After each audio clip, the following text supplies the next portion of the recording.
UP में निवेश लाना हो या माफिया का एनकाउंटर करवाना हो, हर फैसले से पहले योगी लेते हैं इनकी सलाह। न वो आईपीएस है, न उत्तर प्रदेश के डीजीपी रहे, पर चित्रकूट से प्रयागराज तक का प्लान उनके कहने पर ही बना। उधर गैंग्स ऑफ प्रयागराज की खुली कुंडली, इधर सीएम योगी ने बुलाकर दिया तोहफा। ये है असली ताकत। वो सीएम योगी के आंख और कान दोनों हैं। जो दिखता है वो नहीं बताते, बल्कि जो होने वाला है उसका सटीक विश्लेषण बताते। दिल्ली से लेकर कश्मीर तक क्या चल रहा है, उसकी हर बात योगी तक पहुंचाते।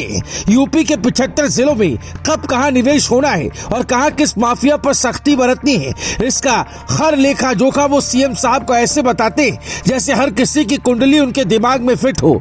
आधी रात हो या सुबह के 5 बज रहे हो, जब भी जरूरत पड़ती है सीधा योगी को फोन मिलाते और कहते हैं, सर हमारी राय में हमें ये कदम उठाना चाहिए।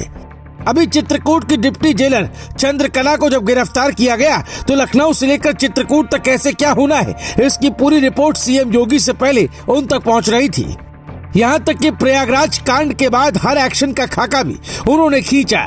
वो अलग बात है कि पुलिस अपने हिसाब से चीजों को हैंडल करती है, पर उनका दबदबा इतना है कि मिनटों में बड़े बड़े फैसले पलट जाते हैं।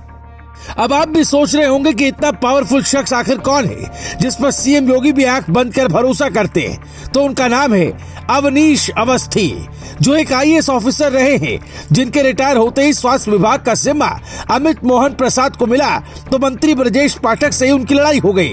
बाद में योगी के बीच में आने पर मामला सुलझा, पर अवनीश अवस्थी और योगी की जोड़ी इतनी शानदार है कि जब योगी सीएम भी नहीं बने थे तभी से ये योगी के करीबी हो गए थे। आईआईटी कानपुर से पढ़े अवनीश अवस्थी जब गोरखपुर के डीएम थे तभी सीएम योगी का अंदाज उन्हें पसंद आ गया था। गोरखपुर के अलावा अवनीश अवस्थी ललितपुर, आजमगढ़, बदायूं, फैजाबाद, वाराणसी और मेरठ के डीएम भी रहे। पर योगी जब 2017 में सीएम बने तो अवनीश अवस्थी केंद्रीय मंत्रालय में थे, जहां से रिलीव कर इन्हें यूपी बुलाया गया।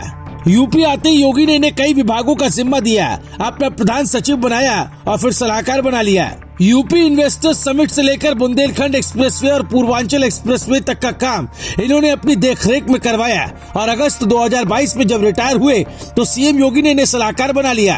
कहते हैं इनकी सलाह इतनी सटीक होती है कि 6 सालों में सीएम योगी को किसी फैसले पर कोर्ट से वैसी फटकार नहीं लगी जैसे दूसरे राज्य सरकारों को बराबर लगती रही है। बुलडोजर मॉडल से लेकर अभी माफियाओं को मिट्टी में मिला देने तक के नए मॉडल के पीछे भी इनकी ही सोच बताई जाती है। इसी का परिणाम है सीएम योगी ने इन्हें 1 साल के लिए और एक्सटेंशन दे दिया है।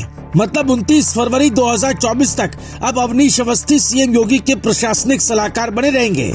अपर मुख्य सचिव नियुक्ति एवं कार्मिक डॉक्टर देवेश चतुर्वेदी ने बाकायदा इसका आदेश जारी किया। इस आदेश के आने के बाद से कई लोगों में खलबली मची है। अब्बास अंसारी और उसकी पत्नी निखत की जेल में मुलाकात कराने वाली डिप्टी जेलर चंद्रकला की धड़कनें बढ़ गई है, जबकि गुजरात जेल में बंद अतीक अपने दिन गिनने लगा है। अलग अलग जिलों में छिपे माफिया ये सोच रहे हैं पता नहीं अब क्या होगा, क्योंकि योगी ने तो ये कह दिया है माफिया को मिट्टी में मिला दूंगा, पर कुछ माफिया अभी भी खुलेआम घूम रहे हैं, जिन्हें ना तो बुलडोजर से डर लग रहा है ना सीएम योगी के तेवर से।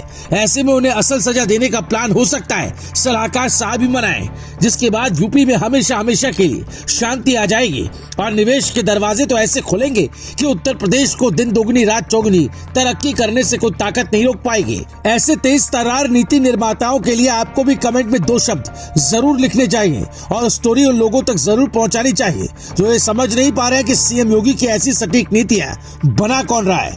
मेरी रिपोर्ट, ग्लोबल भारत टीवी।